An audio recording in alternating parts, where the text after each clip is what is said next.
This call is now being recorded. আমি doctor Gopesh চন্দ্র রায়, HD homeo medical একাডেমির পক্ষ থেকে আপনাদের সকলকে সার্জারি ক্লাসে স্বাগতম জানাচ্ছি।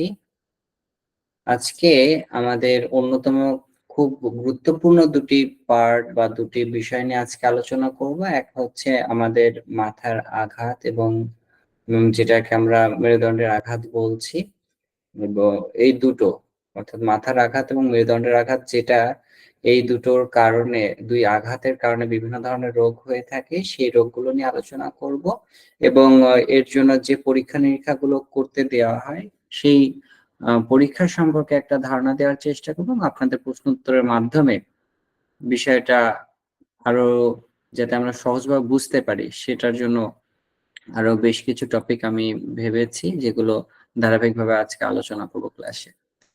এখন মাথার আঘাত, মাথায় কোনো আঘাতের ফলে যদি মস্তিষ্কের ক্ষতিগ্রস্ত, আমাদের মস্তিষ্ক যদি ক্ষতিগ্রস্ত হয়, তাহলে আমরা সেটাকে মাথার আঘাত বা হেড ইনজুরি বলছি। কিন্তু রোগ হিসাবে যদি বলা হয়, তাহলে আমরা সংক্ষেপে বলছি টিবিআই বা বিভিন্ন যে নাম আছে, যেগুলো ধারাবাহিকভাবে আমি আলোচনা করবো, আপনি বুঝতেই পারবেন।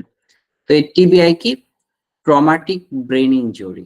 আপনি একটু ছবিতে দেখুন, এটা মনে হয় বোঝা যাচ্ছে যে এই যে লাল অংশটা, এখানে আঘাতগ্রস্ত হয়েছে, এখানে সমস্যা হয়েছে, এবং এই যে সমস্যা হওয়ার কারণে তার মধ্যে কিছু লক্ষণ প্রকাশ পাচ্ছে।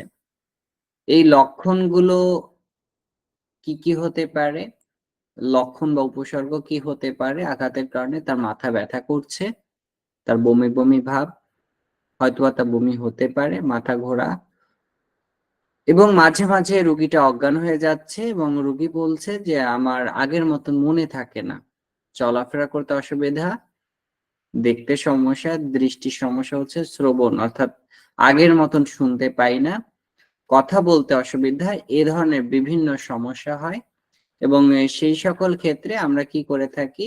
শারীরিক কিছু ফিজিক্যাল পরীক্ষা করা হয়, সাথে আমরা কি করি? আমরা কিছু স্ক্রিনিং টেস্ট দেওয়া হয়, যেমন সিটি স্ক্যান, এমআরআই দেওয়া হয়। এই যে বিষয়গুলো, আমরা এটা মনে হয় প্রায় সকলেই জানি এবং গত ক্লাসে আমি এটা আলোচনা করেছিলাম। আজকে মূলত আলোচনা করতে চলেছি যে আমরা এই রোগের জন্য আরো কিছু কিছু পরীক্ষা দেই, যে পরীক্ষার তুলনামূলক পার্থক্য, বিশেষ করে কমন দুইটা পরীক্ষা আমরা করা হয়, একটা হচ্ছে সিটি স্ক্যান এবং এমআরআই। এই দুটোর যে পার্থক্য, এইটাই মূলত আমি আলোচনা করব। এখন মাথার আঘাতের কারণে আমি গত ক্লাসে কিন্তু টিবিআই, ট্রমাটিক ব্রেন ইনজুরি, এটা নিয়ে বেশ আলোচনা করেছিলাম। তো এছাড়াও আরো বেশ কিছু রোগ হয়, যেটা আমরা অনেক সময় প্রেসক্রিপশনে লিখে থাকি, যেমন পোস্ট ট্রমাটিক স্ট্রেস ডিসঅর্ডার, যেটা তার আগের ক্লাসে আমি আলোচনা করেছিলাম, পিটিএসডি এটা লেখা হয়। তারপরে আপনার সিটিতে বোঝানো হয় ক্রনিক ট্রমাটিক এনসেফাইলোপ্যাথি, ক্রনিক ট্রমাটিক এনসেফাইলোপ্যাথি। এটা কি হয়? এটি হচ্ছে নিউরো ডিজেনারেটিভ রোগ, যেটা মাথায় আঘাত খাওয়ার পরে বা বারবার যদি একই জায়গায় আঘাত পায়, তাহলে বিশেষ করে এই যে সিটিই বা ক্রনিক ট্রমাটিক এনসেফালোপ্যাথি, এই রোগটা কাদের হয়? যারা ফুটবল খেলে তাদের হতে পারে, এবং এই রোগটা সব থেকে বেশি দেখা যায় যারা বক্সিং, অর্থাৎ যারা বক্সিং খেলে। তো এদের কি করা হয়? আঘাতটা কিন্তু দেখেন মুখের, নাকের উপরে আঘাত করা হয়। আপনি একটু যদি খেয়াল করেন, এই দুইটা মানে প্লেয়ারদের মধ্যে এই রোগটা বেশি দেখা যায়, সব থেকে বেশি দেখা যায় বক্সিং যারা খেলে। তারপরে আপনার আরো কিছু খেলোয়াড়দের মধ্যে দেখা যায় যে বিভিন্ন, যেমন জুডো সব বিভিন্ন ধরনের যে খেলাগুলো হয়, কুস্তি, যেখানে আপনার মাথায় আঘাত পড়ে অর্থাৎ ফেলে দেওয়া হয়, এই ধরনের যে খেলাগুলো আছে, এর কারণে কিন্তু যারা খেলে তাদের মধ্যে এই রোগটা বেশি দেখা যায়। তার মানে এই না যারা খেলছে তাদের সবারই এই রোগটা হবে। এর মধ্যে আরো কিছু রোগ হতে পারে, যেমন এপিলেপসি। এই রোগটাও হতে পারে। কারণ এপিলেপসি আমরা অনেকে এই নামটা না অভ্যস্ত হলেও আমরা কিন্তু মৃগী নামে আমাদের বাংলাদেশের রোগ খুবই অভ্যস্ত। আমরা মৃগী রোগ সম্পর্কে কম বেশি গ্রামগঞ্জে সবাই জানে। তো মাথার আঘাতে যাদের খায় বা মাথায় যদি আঘাত হয় তাহলে মৃগী রোগের কি হয়, ঝুঁকিটা বেড়ে যায়।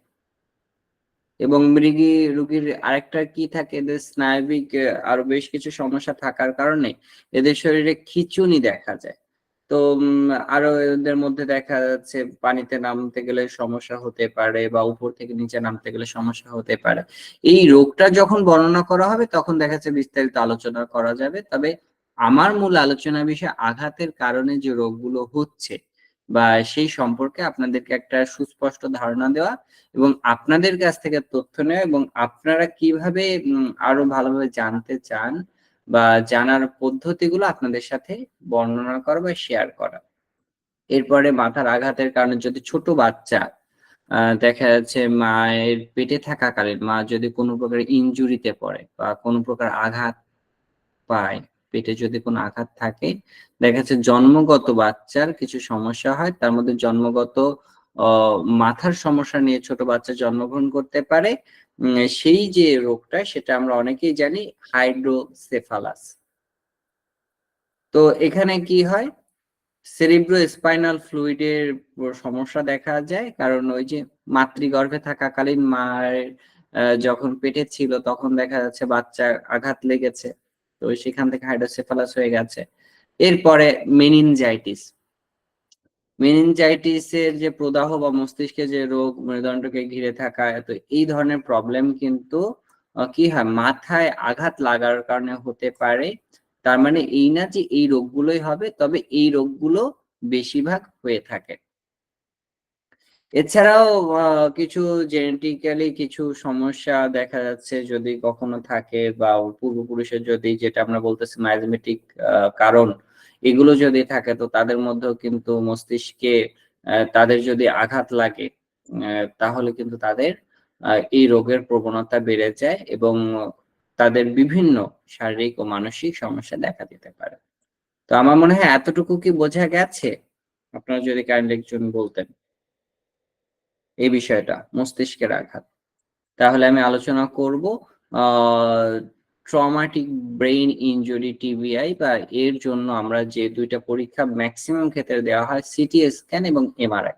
সিটি স্ক্যান সম্পর্কে একজন বলুন তো, সিটি স্ক্যান কি বা এটা কেন করা হয় বা এর কিছু সুবিধা অসুবিধা আপনারা যা জানেন একজন করে বলুন, তারপরে আমি বিস্তারিত বর্ণনা করব।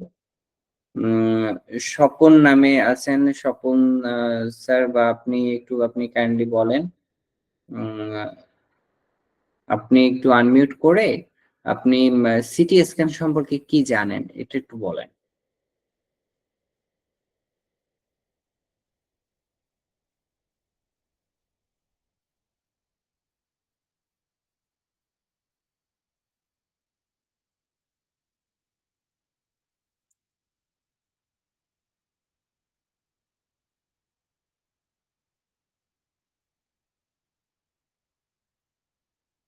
আপনি কি আমার কথা শুনতে পাচ্ছেন? কাইন্ডলি একটু বলুন, তাহলে আমি আলোচনা করতে সুবিধা হবে।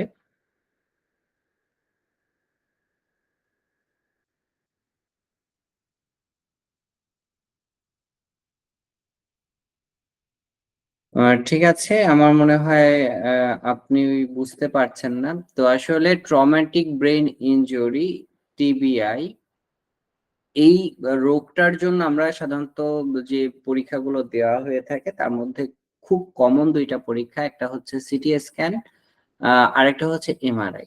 এখন এই সিটি স্ক্যান এবং এমআরআই আপনি যদি দেখেন, পাশাপাশি কিছু ছবি আমি দেখাচ্ছি, আপনারা বুঝতে পারবেন হয়তোবা দেখলে।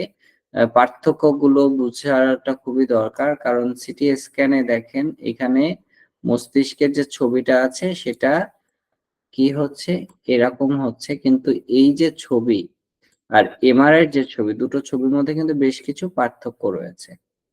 এই যে পার্থক্য রয়েছে এটা কেন হয়? মস্তিষ্কের জন্য এমআরআই বা সিটি স্ক্যান কোনটা ভালো? আমরা এমআরআই করাবো না সিটি স্ক্যান করাবো? এটা কিন্তু খুব কমন একটা প্রশ্ন। তো তো প্রথমে আমাদের জানতে হবে এমআরআইটা কি। ম্যাগনেটিক রেজোন্যান্স ইমেজিং, সংক্ষেপে এমআরআই। এখন এই এমআরআই এর কিছু সুবিধা রয়েছে, বিশেষ করে আমাদের মস্তিষ্কে যে নরম টিস্যু গুলো রয়েছে, এই নরম টিস্যুর যদি কোনো অস্বাভাবিকতা থাকে বা কোনো সমস্যা হয়ে থাকে, যে পরিবর্তনগুলো হয়, এই পরিবর্তনগুলো সব থেকে ভালো বোঝা যায় কিন্তু এমআরআই তে। কারণ এই পরীক্ষার জন্য আয়োনাইজিং রেডিয়েশন ব্যবহার কিন্তু করা হয় না, যার কারণে এটা কোনো প্রকার কোনো আমাদের শরীরে ক্ষতি হয় না। বিশেষ করে গর্ভবতী মহিলাদেরও কিন্তু এমআরআই করানো যায়। এবং আমাদের যে স্নায়বিক অবস্থা, বিশেষ করে টিউমার বলেন, স্ক্লেরোসিস, নরম টিস্যুর যে অস্বাভাবিকতা, এই সকল রোগের জন্য কিন্তু এমআরআই খুবই ভালো। তবে এমআরআই সিটি স্ক্যানের চেয়ে কিন্তু একটু ব্যয় বেশি হয়, এবং আপনার যাদের যেহেতু সময় বেশি লাগে, আপনার সিটি স্ক্যান থেকে কিন্তু এমআরআই করতে সময় বেশি লাগে। বিশেষ করে ক্লস্ট্রোফোবিয়া রোগী যারা রয়েছে তাদের জন্য কিন্তু এমআরআই একটু সমস্যা হয়, কারণ অনেকক্ষণ তারা স্থিরভাবে থাকতে পারে না। এছাড়া কিন্তু এমআরআই সকলকেই করানো যায়। আর সিটি স্ক্যান এটা অত্যন্ত দ্রুত করা হয়। এটা রোগীদের জন্য স্ক্যানিং করানোর সময়, বিশেষ করে যারা গর্ভবতী তাদেরকে এটা করানো হয় না, কারণ এটা একটা রেডিয়েশন রয়েছে। তো এই জন্য কেন এই রেডিয়েশনটা, বিশেষ করে আয়োনাইজিং রেডিয়েশন ব্যবহার করা হয় সিটি স্ক্যানে। তো এর কারণে এটাকে আমরা সংক্ষেপে বলতে পারি যে এক্স রে থেকে আরেকটু উন্নত। ওটা এটা হচ্ছে 3D, সিটি স্ক্যান হচ্ছে 3D। তো এই জন্য দেখা যাচ্ছে কি দুটোর মধ্যে বেশ কিছু পার্থক্য রয়েছে, যে পার্থক্যগুলো আমাদের জানতে হবে। এবং নেক্সট ক্লাসে আপনার এই বিষয়ে যদি কোনো প্রশ্ন থাকে বললে আমি সে বিষয়ে আরো বিস্তারিত বর্ণনা করব। এখন আমাদের এই যে সিটি স্ক্যান, যেটাকে আমি বললাম, এটা হচ্ছে 3D ছবি তৈরি করে। আমাদের যেটা আমরা আগে করা হতো, যে কোনো পরীক্ষার জন্য এক্স রে করা হতো, এখন সেটার থেকে উন্নত সিটি স্ক্যান করা হচ্ছে। এটা এক্স-রে থেকে আরেকটু উন্নত পরীক্ষা। এমআরআই কি? এমআরআই হচ্ছে শক্তিশালী চুম্বকীয় ক্ষেত্র, মানে রেডিও তরঙ্গ ব্যবহার করে শরীরের আভ্যন্তরীণ গঠন, আমাদের কোষের বিভিন্ন উপাদান, এগুলো খুব সুন্দরভাবে দেখা যায়। এবং এটা সিটি স্ক্যানে সাধারণত দেখা যাচ্ছে হাড়ের যে সমস্যাগুলো সেটা ভালো দেখা হয়। ফুসফুস, রক্তনালী, টিস্যুর আকার আকৃতি, এইগুলো যদি দেখতে হয় তখন কিন্তু সিটি স্ক্যান থেকে এমআরআই কোমল টিস্যু, যেটা সফট টিস্যু বলা হচ্ছে, যেমন মস্তিষ্ক, মেরুদণ্ডের যে আপনার কার্টিলেজ বলেন, এইগুলো, সাইনোভিয়াল ফ্লুইড, হাড়ের মজ্জা, এইগুলো কিন্তু ভালো বোঝা যায় কিন্তু এমআরআই তে। তো এই জন্য রোগ অনুসারে কখনো সিটি স্ক্যান দেওয়া হয়, কখনো এমআরআই দেওয়া হয়। তবে সিটি স্ক্যানের দাম, এটা করতে খরচ কম হয়, এমআরআই তে খরচ বেশি হয়। প্যাথোফিজিওলজি অফ পোস্ট টিবিআই, এইটা যদি আমরা বুঝি তখন আমরা দেখতে পাবো যে ঘুমের ব্যাঘাত, অর্থাৎ এই রোগটা হলে সব থেকে বড় সমস্যা ঘুমের পরিবর্তন হয়। কারণ এখানে প্রাইমারি ইনজুরি হলে এক ধরনের লক্ষণ দেখা যায়, সেকেন্ডারি ইনজুরি হলে আরেক ধরনের লক্ষণ দেখা যায়। তো এই লক্ষণগুলো আমরা, সে যখন বলছে তার মানসিক লক্ষণ আমরা গ্রহণ করছি, তদ্রূপ সাথে আমরা কি করি, সিটি স্ক্যানের এই প্লেট গুলোতে কিন্তু যদি ভালোভাবে দেখা হয় তাহলে কিন্তু বেশ কিছু পরিবর্তন বোঝা যায়। তবে এটা যদি ভালোভাবে বুঝতে হয় তাহলে এই সম্পর্কে আরো বিস্তারিত পড়তে হবে, কারণ এই 1-2 ক্লাসে সিটি স্ক্যানের প্লেটের রিপোর্ট বোঝানো সম্ভব নয়। তবে আপনাদের যদি আগ্রহ থাকে আমি কিছু বই বা কিছু গাইডলাইন দিতে পারি, যেগুলো আপনারা পড়লে আপনারা এই সম্পর্কে আরো বিস্তারিত জানতে পারবেন বা বুঝতে পারবেন। এখন দেখেন সিটি স্ক্যান করা হয় যে মেশিনটা, সেই মেশিনটা দেখতে ঠিক এরকম, এবং এখান থেকে যে পরীক্ষাটা হয়, পরীক্ষার পরে যে প্লেট গুলো পাওয়া যায় সেটা কিন্তু দেখতে ঠিক এরকম। আর এমআরআইও মেশিনটা একই রকম প্রায়। এই মেশিনগুলো কিন্তু মেশিনে খুব বেশি পার্থক্য আ যে আমাদের দূরের থেকে দেখলে বোঝা যাবে তা না। তবে ভিতরে অনেক পার্থক্য রয়েছে। দেখেন এমআরআই এর যে ছবি, সেই ছবিটা দেখেন আ সিটি স্ক্যানের থেকে কিন্তু অনেক স্পষ্ট, বিশেষ করে আপনার যে মাঝখানে যে লিগামেন্ট বলেন বা ব্রেনের যে অংশগুলো বলেন, এই দুটোর মধ্যে পার্থক্য কিন্তু আমরা দেখলেই বুঝতে পারছি দুটোর পার্থক্য কতটা। এবং বিশেষ করে ক্যান্সার সব বিভিন্ন রোগ এগুলো দেখার জন্য এমআরআই কিন্তু খুবই গুরুত্বপূর্ণ একটা পরীক্ষা। এই দুটো পরীক্ষা যদি ভালো বোঝা না যায়, বিশেষ করে ক্যান্সার যদি থার্ড স্টেজ হয়ে যায় বা ফোর্থ স্টেজে চলে যাচ্ছে, সেই সময় যদি আরো ভালোভাবে বুঝতে হয়, তখন কিন্তু বর্তমানে পেট স্ক্যান করানো হয়। পেট স্ক্যান, এই যে পেট স্ক্যান, পোস্টারন ইমেশন টোমোগ্রাফি, এটা দুটো কিন্তু পেট স্ক্যান এবং সিটি স্ক্যান দুটোকে কিন্তু অনেক জায়গায় কিন্তু সমন্বয় করে পরীক্ষা করা হচ্ছে বর্তমানে। এটাকে কখন করা হয়? ওই যে বললাম ক্যান্সার পেশেন্ট, যেটা একদম সুনিশ্চিত করার জন্য যে থার্ড স্টেজে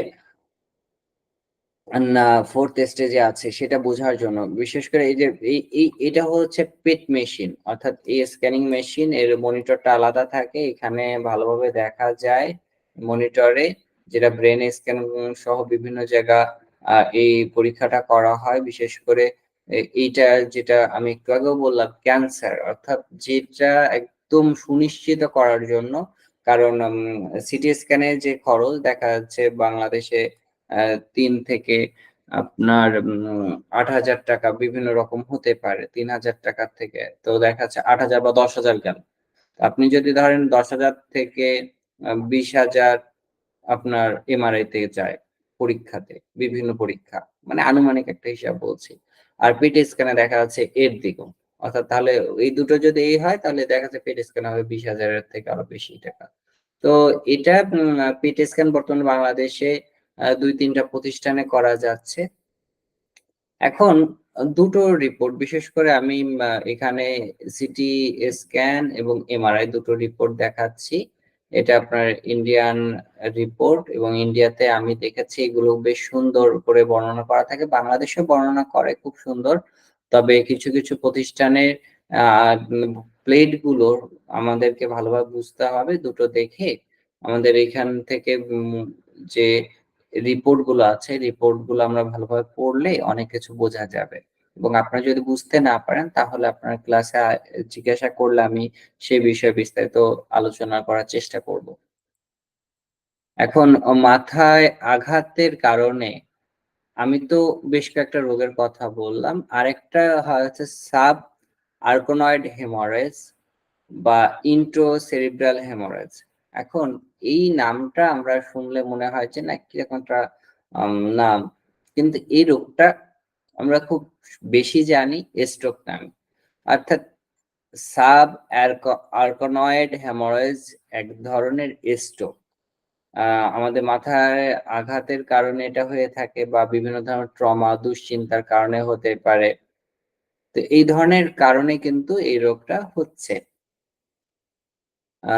এখন মেরুদণ্ডের আঘাত, মেরুদণ্ডেও আমাদের বিভিন্ন প্রকার আঘাত হতে পারে। এখন মেরুদণ্ডের যে কশেরুকা গুলো রয়েছে, সেই কশেরুকা যদি স্পাইনাল কর্ড আমরা যেটাকে বলছি, এখন স্পাইনাল কর্ড এর মধ্যে বিভিন্ন ভার্টিব্রা রয়েছে।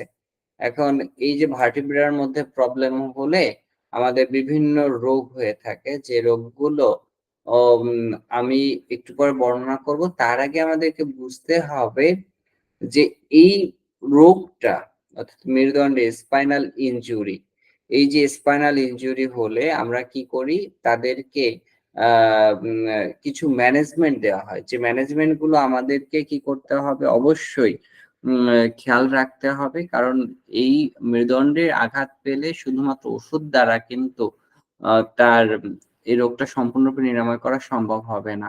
তাকে কিছু ব্যায়াম দিতে হবে, যেগুলো করলে সে দ্রুত সুস্থ হয়ে যাবে, এবং কিছু নিয়ম কানুন তাকে বলতে হবে মানার জন্য, যে এগুলো আপনি করতে পারবেন না।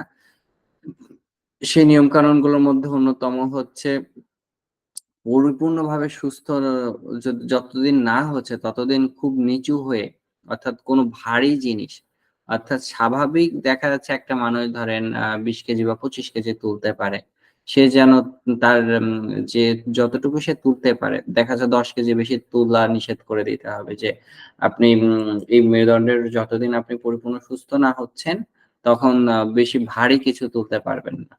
তারপরে উঁচু নিচু হয়ে যেভাবে আমাদের যে বসার নিয়মগুলো আছে সেগুলো তাদেরকে দেখাই দিতে হবে। এগুলো যদি আমরা দেখাই দিই এবং কিছু ব্যায়াম আছে যেমন আপনার কিছু যোগ ব্যায়ামের মধ্যে মেরুদণ্ডের সমস্যার ক্ষেত্রে দেখা যাচ্ছে কোবরা পোজ বা ভুজঙ্গাসন এগুলো কিন্তু তাদেরকে দেওয়া যায়। তবে অবশ্যই তার রোগ অনুসারে আপনাকে ব্যায়ামটা দিতে হবে। এবং মেরুদণ্ডের আঘাতের ফলে যে রোগগুলো হয়ে থাকে আহ, সেই রোগের মধ্যে অন্যতম osteoarthritis, spinal stenosis, spondylitis, disc herniation, এই রোগ কয়টা কিন্তু আমরা বেশিরভাগ শুনে থাকি। তো আমরা যদি মেরুদণ্ডের আঘাত বলতে এই ভার্টিব্রা অর্থাৎ সার্ভাইকাল ভার্টিব্রা অর্থাৎ C1 থেকে আপনার L5 পর্যন্ত এবং সেক্রাম পর্যন্ত যে কোনো জায়গায় কিন্তু সমস্যা হতে পারে। এবং এই যে সমস্যা স্পাইনাল কর্ড ইনজুরি, এই সংক্ষেপে আমরা কি বলছি? SCI, spinal cord injury.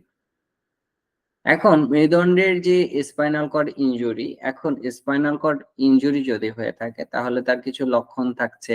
তারপরে আরো কিছু রোগ হয়ে থাকে যেমন ককেশিয়ান সিনড্রোম। এই যে ককেশিয়ান সিনড্রোম, এই রোগটা সম্পর্কে আপনাদের জানতে হবে। আমি বলবো এই রোগগুলো সম্পর্কে নেক্সট ক্লাসে আপনারা একটু পড়বেন এবং যদি কোনো প্রশ্ন থাকে আপনারা করবেন। আজকে নামগুলো বলে যাচ্ছি। সেন্ট্রাল কর্ড সিনড্রোম, তো এই রোগগুলো কিন্তু বর্তমানে কুনাস সিনড্রোম, তারপরে আপনার পেরিফেরাল নিউরোপ্যাথি, এই বিষয়গুলো কিন্তু আপনার ওই রোগীর মধ্যে কিন্তু এই ধরনের রোগ মেরুদণ্ডে আঘাতের কারণে কিন্তু এগুলো হচ্ছে। এবং আরো কিছু তার মধ্যে দেখা যায় যেমন প্রচুর পরিমাণে ব্যথা থাকে, তার দুর্বলতা থাকে, ঝিঝি ভাব থাকে তার মধ্যে। এবং এই সকল রোগ হলে আমরা কি করব? আমরা প্রথমে ফিজিক্যাল এক্সামিনেশন করব। রোগী চেম্বারে আসলে যেভাবে দেখতে হয়, আপনার রিফ্লেক্স হ্যামার দিয়ে তার নার্ভগুলো আপনি দেখতে পারেন, তার হাতগুলো কেমন কাজ করতেছে, ফিজিক্যাল এক্সামিনেশন আপনাকে করতে হবে। এরপরে আপনি কিছু ইমেজিং পরীক্ষা দিতে পারেন যেমন এক্স-রে, সিটি স্ক্যান, এমআরআই, তার যেটা আপনি মনে করেন তার রোগের তীব্রতা অনুসারে।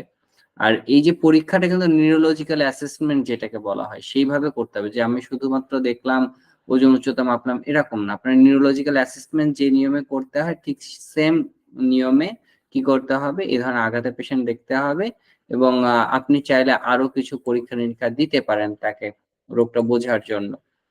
তো সেই ক্ষেত্রে ব্লাডের সিবিসি থাকলো, যদি আমরা সিবিসিটা করতে দেই তাহলে কিন্তু খুব ভালোভাবে আহ, আমরা প্রত্যেকটা রোগীর যে পরীক্ষাগুলো দিব সেই পরীক্ষার রিপোর্ট সম্পর্কে কিন্তু আমাদের একটা স্বচ্ছ ধারণা থাকতে হবে। দেখেন, আমি গত ক্লাসে আলোচনা করেছিলাম যে সিবিসি, দেখেন সিবিসি তে আমাদের কমপ্লিট ব্লাড কাউন্ট।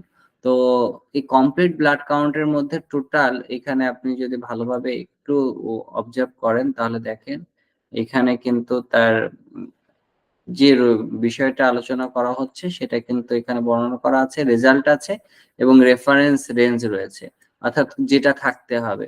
তো এই বিষয়টা কিন্তু আপনার পাশে আপনি যদি ভালোভাবে দেখেন তাহলে আপনি রেজাল্টের মাধ্যমে অর্থাৎ কোনটা কম আছে আপনি কিন্তু বুঝতে পারছেন। এরপরে আপনি ফিজিওলজি বই, বিশেষ করে এই হেমাটোলজি বিভিন্ন বই রয়েছে, তো সেই রিপোর্ট গুলো কিন্তু আপনি যদি কোনো কিছু বুঝতে না পারেন আপনি ক্লাসে আলোচনা করতে পারেন বা জিজ্ঞাসা করে দেখাচ্ছে, আমি যতদূর জানি আমি চেষ্টা করব। যেহেতু প্রশ্ন নেই সেহেতু আমি এই বিষয়ে বিস্তারিত আলোচনা করছি না আজকে। যখন আপনাদের মনে হবে যে এটা আরো বিস্তারিত জানতে হবে তখন আলোচনা করব। অস্টিও আর্থ্রাইটিস বা আর্থ্রাইটিসের যদি রোগ হয়ে থাকে তখন আমরা কি করি? এএসও টাইটার পরীক্ষা দিই। এবং এর যে টাকাটা, সেই টাকাটাও কিন্তু আমি উল্লেখ করে দিচ্ছি। এসওয়াইটা এটা সাধারণত 700 টাকা নেয়। রিউমাটয়েড ফ্যাক্টর, যেটাকে আমরা সংক্ষেপে আরএফ লিখি, 750 নেয়। এটা আপনার হচ্ছে পপুলার ডায়াগনস্টিক সেন্টার এবং আরো কয়েকটা ডায়াগনস্টিক আছে যাদের মডার্ন সহ বেশ কিছু ডায়াগনস্টিক সেন্টার যেমন থাইরো কেয়ার, তো এই ধরনের ডায়াগনস্টিক সেন্টারে কিন্তু এই পরীক্ষাগুলোর যে রেঞ্জ রয়েছে জাস্ট সেটা দেওয়া, এবং আপনাদের একটা ধারণার জন্য যে এই পরীক্ষার জন্য এই রকম খরচ হতে পারে। এবং আপনি যে ডায়াগনস্টিক সেন্টারে পরীক্ষাটা করতে দিবেন সেখানে তো অবশ্যই আপনার একটা ধারণা রাখতে হবে, কারণ যে রোগীকে আপনি বলবেন দেখা যাচ্ছে সে যদি না জানে তাহলে কিন্তু অনেক সময় বলে যে স্যার এই বিষয়টার বা এটা পরীক্ষা কেমন লাগতে পারে, সেই ক্ষেত্রে আপনার একটা সহায়ক হবে। তারপরে ধরেন এসিসিপি একটা টেস্ট, এটার দাম 2300 টাকা। তারপরে সিরাম ফসফরাস, এটাকে সংক্ষেপে আমরা লিখতে পারি PO4, বা ইউরিক অ্যাসিড আমরা করতে দেওয়া হয়, এটা কমন একটা দেওয়া হয়। সিরাম ক্যালসিয়াম করতে দেওয়া হয়। এএন স্ক্রিন টেস্ট, এটা যদিও বা বাংলাদেশে হয় না, তবে থাইরোকেয়ারের মাধ্যমে বাইরের দেশের থেকে ওরা করে এনে দিতে পারে পরীক্ষাটা। তো অসংখ্য ধন্যবাদ এতক্ষণ থাকার জন্য। যদি আপনাদের কারো কোনো প্রশ্ন থাকে আপনি করতে পারেন। হ্যাঁ গোবর স্যার, হ্যাঁ বলুন। হ্যালো। আমি তো ওই যে মোটরসাইকেলে ছিলাম, ওই জন্য শুনতে পারছি কিন্তু বলার মতন উপায় নেই। ও ঠিক আছে। হ্যাঁ, আহ, আপনার নমস্কার আর কি। ওই মানে বইয়ের ব্যাপারে এতদিন তো ওই ম্যাটেরিয়া মেডিকায় পড়াশোনা করি, কিন্তু এখন দেখি তো যে না, হায়ার ট্রিটমেন্ট করতে গেলে যে ফিজিওলজি অ্যানাটমি এটা অবশ্যই জানতে হচ্ছে। তা সেক্ষেত্রে ক্লাস ভালো লাগছে। তা আমার ওই মানে এখন কি বই, কোন রাইটারের বই এবং কোন বই কিনলে আপনার ক্লাসটা বা আরো ভালো শেখার জন্য একটু অ্যাকচুয়ালি আপনি যদি প্রথমে বলতেন। ধন্যবাদ জানাবো, আপনি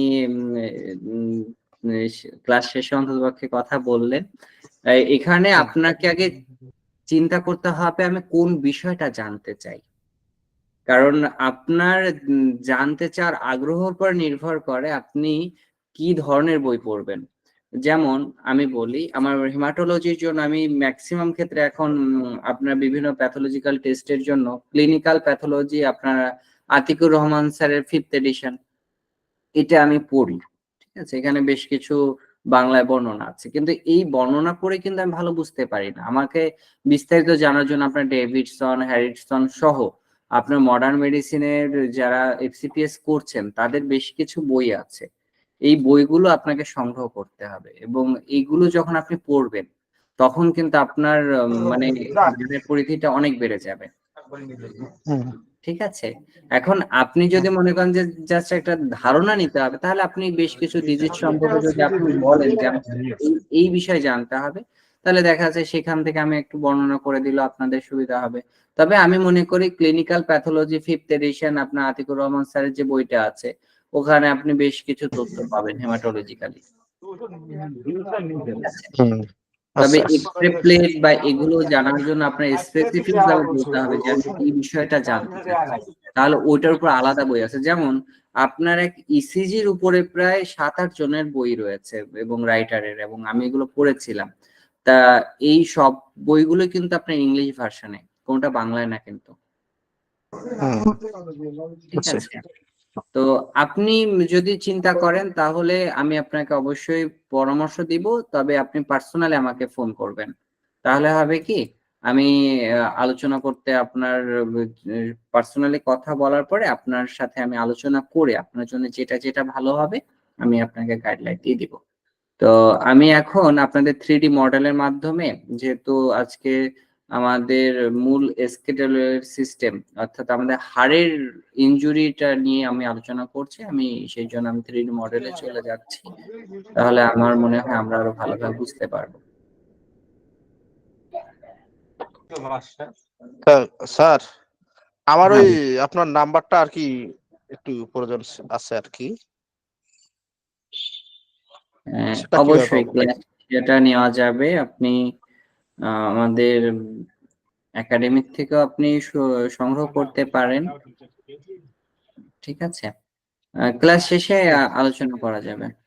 তা আমাদের আচ্ছা। রিজিওনালি যদি আমরা ভিউ বলি, তাহলে আমাদের ধরেন মেরুদণ্ড, ভার্টিব্রা, স্কাল,